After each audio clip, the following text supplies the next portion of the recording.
ಯಾವುದಾದ್ರೂ ತಂಡದ ಗೆಲುವಿನ ನಾಗಾಲೋಟವನ್ನ ಮುರಿತಾ ಇರುವುದು ಯಾರು ಅಂತಂದ್ರೆ ಈ IPL ಅಲ್ಲಿ it is none other than Kolkata Knight Riders. ನಮಸ್ಕಾರ ಎಲ್ರಿಗೂ, ಜನಾರ್ದನ್ ಸರ್ ಮಾತಾಡ್ತಾ ಇರೋದು. ಕುಶಲವೇ, ಕ್ಷೇಮವೇ, ಸೌಖ್ಯವೇ? Welcome back to Ganesh Karanth cricket talks YouTube channel. 2 ದಿನಗಳ ನಂತರ ಈ ಚಾನಲ್ ಜನಾರ್ದನ್ ಸರ್ ಅವರ ಮುಖವನ್ನು ನೀವು ನೋಡ್ತಾ ಇದ್ದೀರಿ. 2 ದಿನ ಔಟ್ ಆಫ್ ಸ್ಟೇಷನ್ ಆಗಿದ್ದೆ, ಕೆಲಸದ ನಿಮಿತ್ತ ಹೋಗಿದ್ದಾಗಿತ್ತು. ಅಲ್ಲಿ ಫೋನ್ ನೆಟ್ವರ್ಕ್ ಇರಲಿಲ್ಲ, ವೈಫೈ ಇರಲಿಲ್ಲ.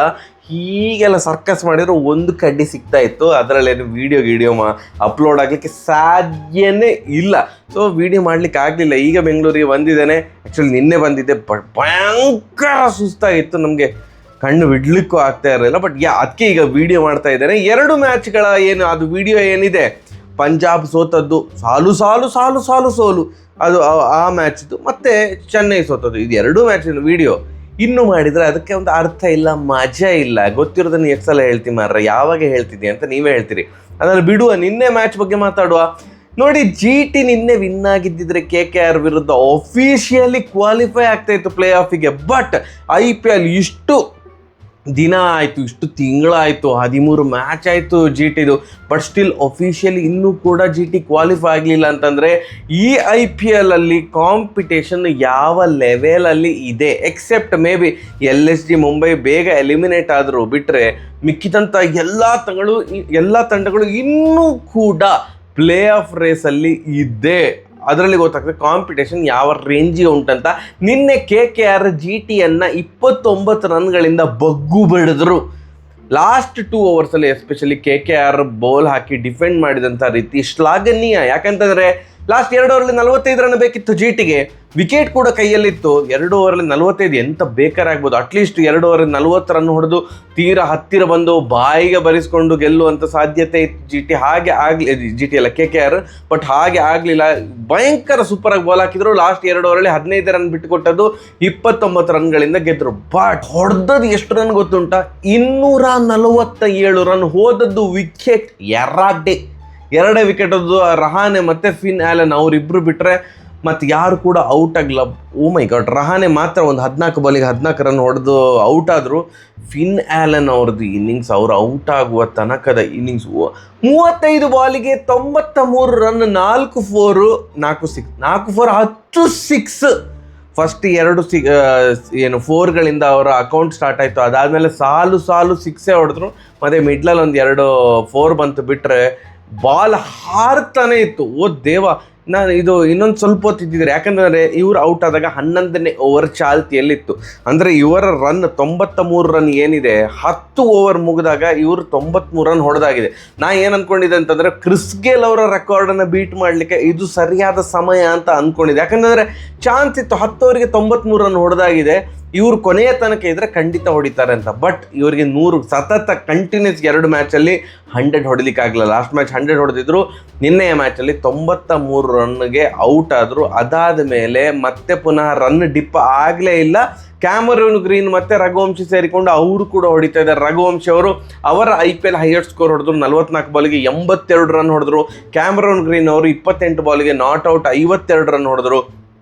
ಇಡೀ KKR ತಂಡ 12 4 ಹೊಡೆದ್ರೆ 22 6, 4ಕ್ಕಿಂತ ಆಲ್ಮೋಸ್ಟ್ ಡಬಲ್. ಇನ್ನೊಂದು 2 6 ಜಾಸ್ತಿ ಹೊಡೆದಿದ್ರೆ 12 4 24 6 ಆಗ್ತಿತ್ತು. But still 22 6. Oh my God. And 10 6 ಏನು ಫಿನ್ ಆ್ಯಲನ್ ಅವರು ಹೊಡೆದಿದಾರಲ್ಲ, ಈ ಥರ IPL ಅಲ್ಲಿ 10+ ಹೈಯೆಸ್ಟ್ 6 ಹೊಡೆದವರು ಅಬ್ವಿಯಸ್ಲಿ ಕ್ರಿಸ್ ಗೇಲ್ ಅವರು ಅಗ್ರಸ್ಥಾನದಲ್ಲಿ ಕೂತಿದ್ದಾರೆ. ಆ್ಯಂಡ್ ಆ ಲಿಸ್ಟಿಗೆ ಈಗ ಫಿನ್ ಆ್ಯಲನ್ ಕೂಡ ಸೇರಿಕೊಂಡಿದ್ದಾರೆ. ಲಾಸ್ಟ್ ಮ್ಯಾಚ್ ಕೂಡ 10 6 ಹೊಡೆದಿದ್ದಾರೆ ಅಂತ ಅಂದ್ಕೊಳ್ತೇನೆ. ನಿನ್ನೆಯ ಮ್ಯಾಚ್ ಕೂಡ 10 6 ಹೊಡೆದಿದ್ದಾರೆ. ಫ್ಯಾಂಟಾಸ್ಟಿಕ್. ಆ್ಯಂಡ್ GT ಫೀಲ್ಡಿಂಗ್ ಬಗ್ಗೆ ಮಾತಾಡಬೇಕು. ಏನಂತಂದರೆ ಅವರು ಎಣ್ಣೆ ಪ್ಲಸ್ ಬಟರ್ ಅದು ಇದು ಎಲ್ಲ ಸಹ ಮಿಕ್ಸ್ ಮಾಡಿಕೊಂಡು, ಗ್ರೀಸ್ ಎಲ್ಲ ಸಹ ಮಿಕ್ಸ್ ಮಾಡಿಕೊಂಡು ನಿನ್ನೆ ಬಾಲ್ ಹಿಡಲಿಕ್ಕೆ ಬಂದಿದ್ರು ಅಂತ ಅಂದ್ಕೊಳ್ತೇನೆ. ಕೈಯಲ್ಲಿ ಬಾಲ್ ನಿಲ್ತವೇ ಇರಲಿಲ್ಲ. ಹೋಲ್ಡರ್ ಕ್ಯಾಚ್ ಬಿಟ್ಟರು 14 ರನ್ನಲ್ಲಿದ್ದಾಗ. ಅದಾದರೂ ಸ್ವಲ್ಪ ಕಷ್ಟದ ಕ್ಯಾಚ್ ಅಂತಲೇ ಹೇಳ್ಬೋದು. ನೆಕ್ಸ್ಟ್ ಹೋಲ್ಡರ್ ಅವರ ಸಿರಾಜ್ ಅವರ ಬೌಲಿಂಗಲ್ಲಿ ಹೋಲ್ಡರ್ ಅವರು ಕ್ಯಾಚ್ ಬಿಟ್ಟರು. ಹೋಲ್ಡರ್ ಅವರ ಬೌಲಿಂಗಲ್ಲಿ ಸಿರಾಜ್ ಅವರು ಈಸಿ ಕ್ಯಾಚ್ ಮಾರ್ರೆ. 33 ರನ್ನಲ್ಲಿದ್ದಾಗ ಫಿನ್ ಆ್ಯಲನ್ ಅವರ ಕ್ಯಾಚ್ ಬಿಟ್ಟರು. ಅದಾದಮೇಲೆ ಸುಂದರ್ ಅವರೊಂದು ಕ್ಯಾಚ್ ಬಿಟ್ಟಿದ್ದಾರೆ, ಅದು ಕೂಡ ಈಸಿ ಇತ್ತು. ಅರ್ಷದ್ ಖಾನ್ ಈಸಿಯೆಸ್ಟ್ ಕ್ಯಾಚ್, ಅವರು ಕೂಡ ಕ್ಯಾಚ್ ಬಿಟ್ಟದ್ದು. ಒಟ್ಟು 4 ಕ್ಯಾಚ್, ಮಿಸ್ ಫೀಲ್ಡ್ಸು. ನಿನ್ನೆ GTಯ ಫೀಲ್ಡಿಂಗ್ ಪಂಜಾಬ್ ಕಿಂಗ್ಸ್ ಥರ ಇತ್ತು. ಎಸ್ಪೆಷಲಿ ಕ್ಯಾಚಿಂಗ್ ಪಂಜಾಬ್ ಕಿಂಗ್ಸ್ ಥರ ಇತ್ತು ಅಂತ ಹೇಳಿದರೆ ತಪ್ಪಾಗೋದಿಲ್ಲ. ಹಾರಿಬಲ್ ಫೀಲ್ಡಿಂಗಿಂದಾಗಿ ಅವರು ಇಷ್ಟು ರನ್ ಹೊಡಿಸಿಕೊಳ್ಳುವ ಹಾಗೆ ಆಯಿತು. ಇಲ್ಲೇ ಇದ್ರೆ ಹೇಳಲಿಕ್ಕಾಗೋದಿಲ್ಲ. ಫಿನ್ ಆ್ಯಲನ್ 14 ಅಥವಾ 33 ರನ್ನಲ್ಲಿದ್ದಾಗ ಔಟ್ ಆಗಿದ್ದಿದ್ರೆ 247 ಹೊಡಿಲಿಕ್ಕೆ ಆಗ್ತಾನೆ ಇರಲ್ಲ KKRಗೆ. ಆ್ಯಂಡ್ GT ನಾವು ಸುಮಾರು ಸಲ ಹೇಳಿದ್ದೇನೆ, ಇವತ್ತು ಟೆಂಪ್ಲೇಟ್ ಈಸಿ, ಒಪೋನೆಂಟನ್ನು 200ರ ಒಳಗಡೆ ಕಂಟ್ರೋಲ್ ಮಾಡಿ ಅದನ್ನು ಟಾಪ್ 3ಯಲ್ಲಿ ಇಬ್ಬರು ನಿಂತ್ಕೊಂಡು ಚೇಸ್ ಮಾಡ್ತಾರೆ ಅಂತ. 247 is too much. 248 target too much. ಯಾಕಂತಂದರೆ ಇವ್ರು ಈಗಲೂ ಕೂಡ heavily depending on top 3. Of course ಈಗ ಸುಂದರ್ ಅವರು ಚೆಂದ ಮಾಡಿ ಆಡ್ತಾ ಇದ್ದಾರೆ, ಹೋಲ್ಡರ್ ಅವರು ಇದ್ದಾರೆ, ಬಟ್ ಸ್ವಲ್ಪ ಜಾಸ್ತಿ ಡಿಪೆಂಡ್ ಆಗಿರೋದು ಟಾಪ್ 3. ಆ್ಯಂಡ್ ಟಾಪ್ 3ಯಲ್ಲಿ ಯಾರಾದರೂ ಇಬ್ಬರು ನಿಲ್ಲಬೇಕು ಅಂತ ಇಬ್ಬರು ನಿಂತರು. ಯಾರು? ಸಾಯಿ ಸುದರ್ಶನ್ ಅವ್ರು ನಿಂತರು. ಗಿಲ್ ಅವರು 85 ರನ್, ಫೆಂಟಾಸ್ಟಿಕ್ ಇನ್ನಿಂಗ್ಸ್. ಅದಾದ ಮೇಲೆ ಬಟ್ಲರ್ ಅವರು ಕೂಡ 35 ಬಾಲಿಗೆ 57 ರನ್ ಹೊಡೆದ್ರು. ಇವರು ಸಾಯಿ ಸುದರ್ಶನ್ ಅವರು ಮಿಡ್ಲಲ್ಲಿ ರಿಟೈರ್ಡ್ ಹರ್ಟ್ ಆಗಿ ಅವರು ಹೊರಗಡೆ ಹೋದರು, ಮತ್ತೆ ಬಂದು ಕಂಟಿನ್ಯೂ ಮಾಡಿದರು. ಅವರು 28 ಬಾಲಿಗೆ 53 ರನ್. ಟಾಪ್ 3ಯಲ್ಲಿ 3 ಜನ ಆಡಿದ್ದಾರೆ, ತುಂಬ ಚಂದ ಮಾಡಿ ಆಡಿದ್ದಾರೆ, ಅದರಲ್ಲಿ ಏನೂ ಡೌಟೇ ಇಲ್ಲ. ಅವ್ರದ್ದು ಏನು KKR ಅವ್ರದ್ದು 2 ವಿಕೆಟ್ ಹೋದ್ರೆ ಇವ್ರದ್ದು 4 ವಿಕೆಟ್ ಹೋದದು. ಬಟ್ ಏನು ಗೊತ್ತುಂಟ, ಈ ಒಂದು ದೊಡ್ಡ ಟಾರ್ಗೆಟ್ 248 ಅಂತಿದ್ದಾಗ ಎಲ್ಲ ಬೌಲರನ್ನು ಟಾರ್ಗೆಟ್ ಮಾಡಬೇಕು. ನೀವು ಒಬ್ಬರನ್ನು ನಾವು ಸ್ವಲ್ಪ ನೋಡಿಕೊಂಡು ಆಡ್ತೇವೆ ಅಂತಂದರೆ ಎಕ್ಸ್ಟ್ರಾ ಪ್ರೆಷರ್. ಆ ನೋಡಿಕೊಂಡು ಆಡಿದ್ದು ಯಾರ ಬಾಲನ್ನು ಅಂತಂದರೆ ಸುನಿಲ್ ನರೇನ್ ಅವರು. ಸುನಿಲ್ ನರೇನ್ ಅವರು 4 ಓವರ್ಗೆ ಕೇವಲ ಇಂಥ ಒಂದು ಹೈ ಸ್ಕೋರಿಂಗ್ ಮ್ಯಾಚಲ್ಲಿ 4 ಓವರ್ಗೆ ಕೇವಲ 29 ರನ್ ಬಿಟ್ಟು ಕೊಟ್ಟದ್ದು. ಮಿಕ್ಕಿದವರೆಲ್ಲ 50ರ ಮೇಲೆ ಹೊಡೆಸ್ಕೊಂಡ್ರೆ ಇವರು 29 ರನ್ನಿಗೆ 2 ವಿಕೆಟ್ ಕೂಡ ತೆಗೆದಿದ್ದಾರೆ. ಸೊ ಆ ತಂಡದ ಗೆಲುವಿನಲ್ಲಿ ಇದು ಮಹತ್ತರ ಪಾತ್ರ. ಆ ರೇಂಜಿಗೆ ಕಂಟ್ರೋಲ್ ಮಾಡಿದ್ದು. ಕೆಲವರು ಹೇಳ್ಬೋದು ಇಲ್ಲ ಫಿನ್ ಆ್ಯಲನಿಗೆ ಕೊಡಬೇಕಿತ್ತಂತ. ಫಿನ್ ಆ್ಯಲನ್ ಅವರು 11ನೇ ಓವರಿಗೆ ಔಟ್ ಆಗಿ ಹೋಗಿದ್ದಾರೆ. ನೆಕ್ಸ್ಟ್ ಅದನ್ನು ಕಂಟಿನ್ಯೂ ಮಾಡಿದ್ದು ರಘುವಂಶಿ ಮತ್ತು ಕ್ಯಾಮರೂನ್ ಗ್ರೀನ್ ಅವರು. ಬಟ್ ಬೌಲಿಂಗ್ ಅಂತ ಬಂದಾಗ 248 ಟಾರ್ಗೆಟ್ ಇದೆ, ಎಲ್ಲರನ್ನೂ ಇವರು ಹೊಡಿಲಿಕ್ಕೆ ಟ್ರೈ ಮಾಡ್ತಾರೆ. ಬಟ್ ನಾನು ಸ್ಟಿಲ್ ಇದನ್ನು ಕಂಟ್ರೋಲ್ ಮಾಡ್ತೇನೆ, ಗೆಲುವು ಇವರಿಗೆ ಮರೀಚಿಕೆ ಆಗಬೇಕು ಅಂತ ಅನ್ನಿಸುವ ರೇಂಜಿಗೆ ಕಂಟ್ರೋಲ್ ಮಾಡ್ತೇನೆ ಅಂತ ಬಾಲ್ ಹಾಕಿದ್ದು ಸುನಿಲ್ ನರೇನ್. ಅದಕ್ಕೆ ಇವರಿಗೆ ಮ್ಯಾನ್ ಆಫ್ ದ ಮ್ಯಾಚ್ ಕೊಟ್ಟಿದ್ದಾರೆ. 4 ಓವರ್ಗೆ 29 ರನ್ನಿಗೆ 2 ವಿಕೆಟ್, ಫೆಂಟಾಸ್ಟಿಕ್ ಬೌಲಿಂಗ್. GTಯನ್ನು ದೂರಿ ಏನೋ ಇದಿಲ್ಲ. ಅವರು ಪಾಪ ಅವರಿಗೆ 20 ಓವರ್ಗೆ 218ರ ತನಕ ಬಂದರು. ಅವ್ರು ಚೆಂದ ಮಾಡಿ ಆಡಿದ್ದಾರೆ, ಇಲ್ಲ ಅಂತಲ್ಲ. ಲಾಸ್ಟ್ 2 ಓವರಲ್ಲಿ ರನ್ ಬರಲಿಲ್ಲ, 15 ರನ್ ಬಂದದ್ದು. ಬಟ್ ಸ್ಟಿಲ್ ಇದು ಟೂ ಮಚ್ ಫಾರ್ GT ಅಂತ ನನಗೆ ಅನಿಸಿತು. 248 GTಗೆ ಸಾಧ್ಯ ಇಲ್ಲ. ಸಾಧ್ಯ ಆಗಬೇಕಂತಿದ್ರೆ ದೊಡ್ಡ ಬಿಗ್ ಡ್ಯಾಡಿ 100 ಗಿಲ್ ಅವ್ರು ಹೊಡಿಬೇಕು ಅಂತಲೇ ಅಂದ್ಕೊಂಡಿದ್ದೆ.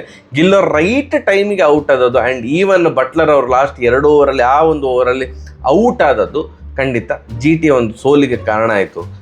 ಅವರು ಆ ಥರ ಎಲ್ಲ ಕ್ಯಾಚ್ ಬಿಟ್ಟರೆ ಎನಿ ಅಪೋನೆಂಟ್ ಅಷ್ಟು ಹೊಡಿತಾರೆ. ಫೀಲ್ಡಿಂಗ್ ಬಗ್ಗೆ ತಲೆ ಕೆಡಿಸಿಕೊಳ್ಳಬೇಕಾಗಿರುವಂಥ ಒಂದು ಪರಿಸ್ಥಿತಿಯಲ್ಲಿ ಈಗ GT ಅವರಿದ್ದಾರೆ. ಏನು ಅವ್ರದ್ದೇನು ಪೊಸಿಷನ್ ಏನು ಹಾಳಾಗಿಲ್ಲ, ಬಟ್ ಸ್ಟಿಲ್ ಅವ್ರು ಏನು ಎಕ್ಸ್ಪೆಕ್ಟ್ ಮಾಡ್ತಿದ್ರು ಅಂತಂದರೆ ನಾವು ವಿನ್ ಆಗಿ ಅಫಿಷಿಯಲಿ ಕ್ವಾಲಿಫೈ ಆಗಬೇಕಿತ್ತು ಅಂತ. ಥ್ಯಾಂಕ್ಸ್ KKR ಅವರೇ, RCBಯನ್ನು ಇನ್ನೂ ಕೂಡ ನೀವು ನಿಮ್ಮ ಒಂದು ಪರ್ಫಾರ್ಮೆನ್ಸಿಂದ ಟಾಪಲ್ಲಿ ಇಟ್ಟಿದ್ದೀರಿ. ನಿನ್ನೆ ಏನಾದ್ರು GT ವಿನ್ ಆಗಿದ್ದೀರಿ, ಸ್ವಲ್ಪ ಉಲ್ಟಾ ಪಲ್ಟಾ ಆಗ್ತಾ ಇತ್ತು ನಮ್ಮ ಸ್ಥಾನ.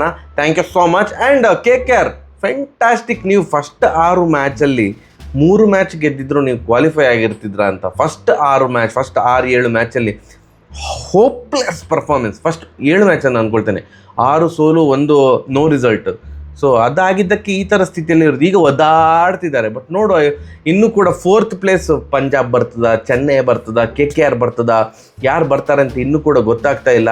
ನಿಮಗೆ ಯಾರು ಬರ್ತಾರೆ ಅಂತ ಕಮೆಂಟ್ ಸೆಕ್ಷನಲ್ಲಿ ತಿಳಿಸಿ. ಆ ಪ್ರೆಡಿಕ್ಷನ್ ಗೇಮ್ ಯಾರು ಕೂಡ ಕರೆಕ್ಟಾಗಿ ಪ್ರೆಡಿಕ್ಟ್ ಮಾಡಲಿಲ್ಲ. ಬಟ್ ನಿನ್ನೆಯ ಮ್ಯಾಚಿನ ಕ್ಲೋಸೆಸ್ಟ್ ಪ್ರೆಡಿಕ್ಷನ್ ಯಾವುದು ಅಂತಂದರೆ ಕೀರ್ತನ್. ಇವರು 241 ಅಂತ ಪ್ರೆಡಿಕ್ಟ್ ಮಾಡಿದರು. 247ಕ್ಕೆ ಆಲ್ಮೋಸ್ಟ್ ಹತ್ತಿರ ಇದ್ದದ್ದು. ಇದು ಒಂದೇ ಸ್ಕೋರ್ 241. ಕಂಗ್ರ್ಯಾಚುಲೇಷನ್ಸ್ ಕೀರ್ತನ್ ಅವರೇ, ಪ್ರೆಡಿಕ್ಷನ್ ಗೇಮಲ್ಲಿ ವಿನ್ ಆಗಿದ್ದಕ್ಕೆ. ಆ್ಯಂಡ್ ಹೈಯೆಸ್ಟ್ ಲೈಕ್ ಬಂದಿರುವಂಥ ಕಮೆಂಟ್ ಏನು ಕೊಹ್ಲಿ ಅವರ 100 ಇದು ವೀಡಿಯೋ, ಅದೇ ಲಾಸ್ಟ್ ವೀಡಿಯೋ ಬಂದದಾಗಿತ್ತು. ಅದಾದಮೇಲೆ ವೀಡಿಯೋ ಬರಲಿಲ್ಲ. ಅದಕ್ಕೆ ಹೈಯೆಸ್ಟ್ ಲೈಕ್ ಬಂದದ್ದು ಸುಹಾಸ್ ಭಟ್. ಇವ್ರದ್ದು ಆಲ್ರೆಡಿ ಇನ್ನೊಂದ್ಸಲ ನಾನು ಯಾವುದೋ ಒಂದು ಕಮೆಂಟ್ ಓದಿದ್ದೆ. ಇವರ ಒಂದು ಕಮೆಂಟ್ಗೆ 275 ಲೈಕ್ ಬಂದಿದೆ. ಇವ್ರು ಏನು ಕಮೆಂಟ್ ಹಾಕಿದ್ದಾರೆ ಅಂತಂದರೆ CM of Karnataka may change but CM of Bengaluru ಅದು ಚೇಂಜ್ ಆಗೋದಿಲ್ಲ. ಅದು ಯಾರಂತಂದರೆ one and only chase master king Kohli ಅವರು ಅಂತ. ಇವರ 1 ರನ್ ಫಸ್ಟ್ ರನ್ ಬಂದಾಗ ಯಾವ ರೇಂಜಿಗೆ ನಮಗೆ ರಿಲೀಫ್ ಆಯಿತು ಅಂತಂದರೆ ಬ್ಯಾಕ್ ಲಾಕ್ ಕ್ಲಿಯರ್ ಮಾಡಿದಾಗ ಆಯಿತು. ಯಾಕಂತಂದರೆ 2-0 ಸುತ್ತಿದ್ರು. ಅದಾದಮೇಲೆ ಅಯ್ಯೋ 1 ರನ್ ಆದರೂ ಹೊಡೆದ್ರು ಸಾಕು ಮಾರ ಅಂತ ಟೆನ್ಷನ್ ಇತ್ತು. 1 ರನ್ ಹೊಡೆದ್ಮೇಲೆ ನಾವು ಆ ಥರ ಸೆಲೆಬ್ರೇಟ್ ಮಾಡಿದ್ವಿ. ಕೊಹ್ಲಿ ಅವರೇ ಕರೆಕ್ಟಾಗಿ ಹೇಳಿದ್ದಾರೆ ಏನು ಅಂತಂದರೆ, ಕೆಲವೊಂದು ಸಲ failures and pressure will help you to bring your best version ಅಂತ. ಅಂದರೆ ಆ ಪ್ರೆಷರು ಮತ್ತು ಫೇಲ್ಯೂರ್ ಎಲ್ಲ ಇದ್ದಾಗ ಒಂದು ಹಠ ಬರ್ತದೆ, ನಾನು ಸಾಧನೆ ಮಾಡಬೇಕು ಅಂತ. ಸೊ ನಾನು 2-2-0 ಸುತ್ತಿದಾಗ ನನಗೆ ಅದು ಮೋಟಿವೇಟ್ ಮಾಡಿತ್ತು, ಇಲ್ಲ ಎಲ್ಲೋ ನಾನು ಪರ್ಫಾರ್ಮ್ ಮಾಡಲೇಬೇಕು ಅಂತ ಹೇಳಿದ್ರಂತೆ ಕೊಹ್ಲಿ ಅವರು. ಸೂಪರ್. 275 ಲೈಕ್ ಬಂದಿದೆ ಸುಹಾಸ್ ಭಟ್ ಅವರ ಕಮೆಂಟಿಗೆ. ಭಟ್ರೆ ಕಂಗ್ರ್ಯಾಚುಲೇಷನ್ಸ್. ಎಸ್, ಸರಿಯಾಗಿದ್ರೆ ಬರುವ ಇವತ್ತು RCB ಮ್ಯಾಚ್ ಸ್ವಲ್ಪ ಹೊತ್ತು ಬಿಟ್ಟು ಪಟ್ಕಂತ ಪ್ರಿವ್ಯೂ ವಿಡಿಯೋ ಆಗ್ತಾನೆ ನೋಡಿ. ಸರಿಯಾಗಿದೆ ಬರುವ. ನಮಸ್ಕಾರ.